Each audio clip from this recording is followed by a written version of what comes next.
Deterrence is supposed to keep us safe. It's the reason we're told major wars won't happen, nuclear weapons won't be used, and powerful nations won't cross certain lines. But if deterrence works so well, why does the world feel more unstable every year? Why do conflicts drag on without resolution? Escalation keeps creeping upward, and pressure never seems to disappear. The uncomfortable truth is that deterrence doesn't prevent conflict. It reshapes it in ways most people don't understand. And believing the wrong story about deterrence may be making future wars more dangerous, not less.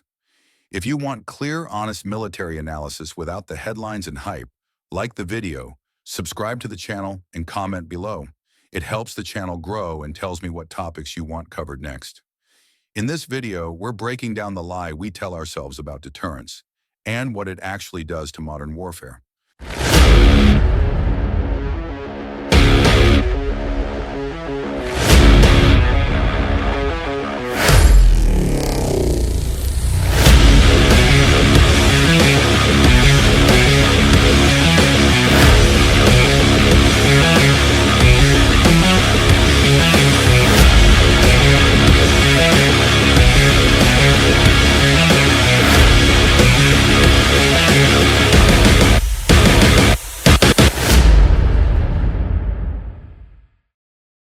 The lie we tell ourselves about deterrence.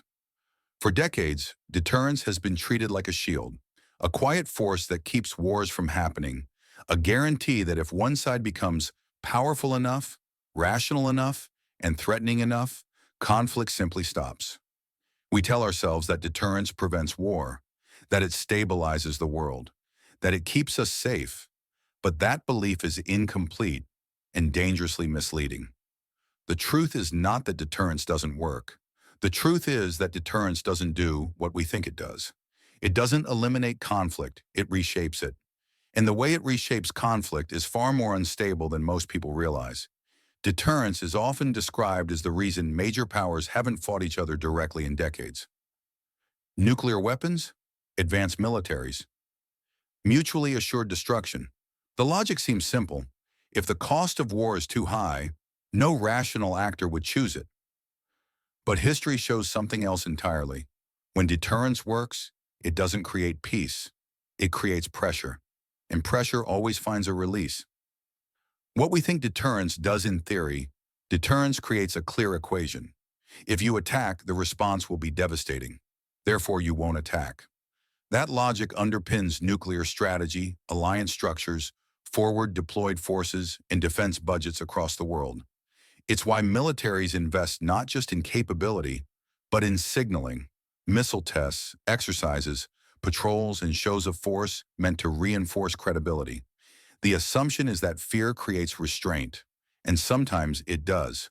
But what deterrence actually creates is not restraint. It creates boundaries. Invisible lines that everyone agrees not to cross directly, but constantly tries to probe. The moment those boundaries exist, conflict doesn't disappear. It simply moves sideways. What deterrence actually does, deterrence doesn't prevent war. It prevents certain kinds of war. Specifically, it discourages direct, overt, large-scale attacks between evenly matched powers. Everything else remains fair game.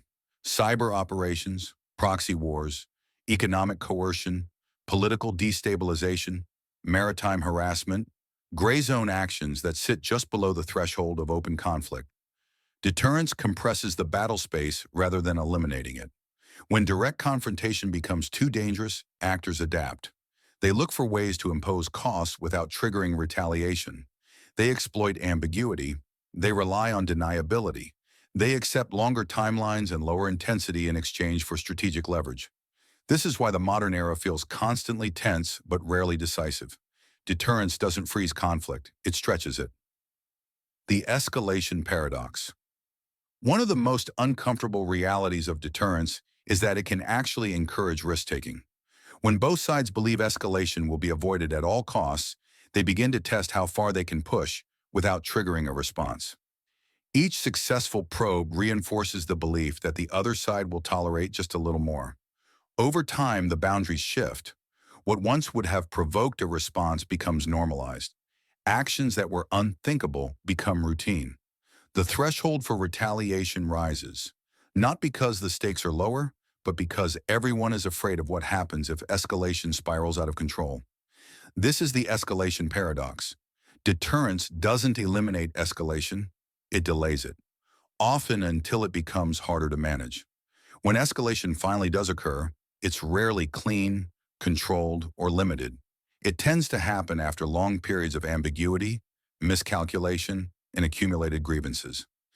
The belief that deterrence guarantees stability ignores the reality that prolonged tension creates its own form of instability.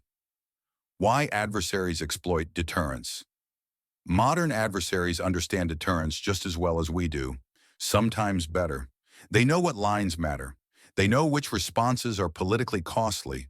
They know when restraint will override retaliation. As a result, they don't challenge power head-on. They chip away at it. They exploit legal gray areas.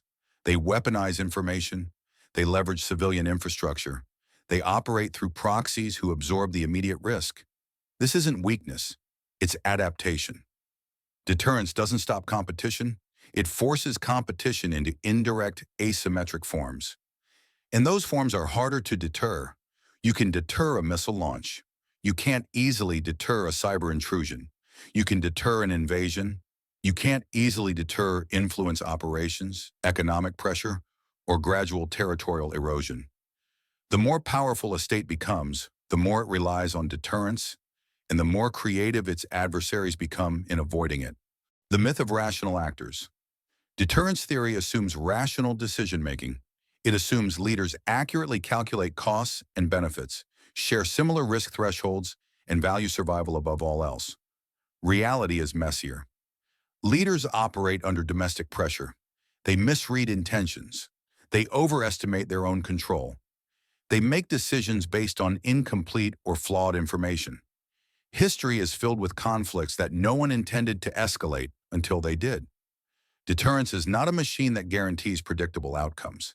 It's a relationship between human beings operating under stress, fear, pride, and political constraints. The belief that deterrence removes human error from war is one of its most dangerous illusions. Why deterrence creates endless conflict? When deterrence is strong, wars don't end decisively. They stall, they fragment, they persist. Victory becomes less important than avoiding escalation. Managing the conflict replaces resolving it. This is why modern wars drag on without clear end states, why ceasefires collapse, why frozen conflicts remain frozen for decades, why peace agreements feel temporary and fragile. Deterrence discourages total war, but it also discourages total victory. And without victory, conflicts don't conclude. They linger. This creates a world where violence is normalized at low levels, where instability becomes permanent, and where societies live under constant strategic tension. Not peace, not war, something in between. The cost of believing the lie. The real danger of deterrence isn't that it fails outright. It's that it works just well enough to create complacency. When leaders believe deterrence guarantees safety, they underestimate the risks of prolonged confrontation. They accept incremental escalation. They delay hard decisions. They assume time is on their side. Meanwhile, pressure builds. All deterrence systems depend on credibility. Credibility depends on the willingness to act.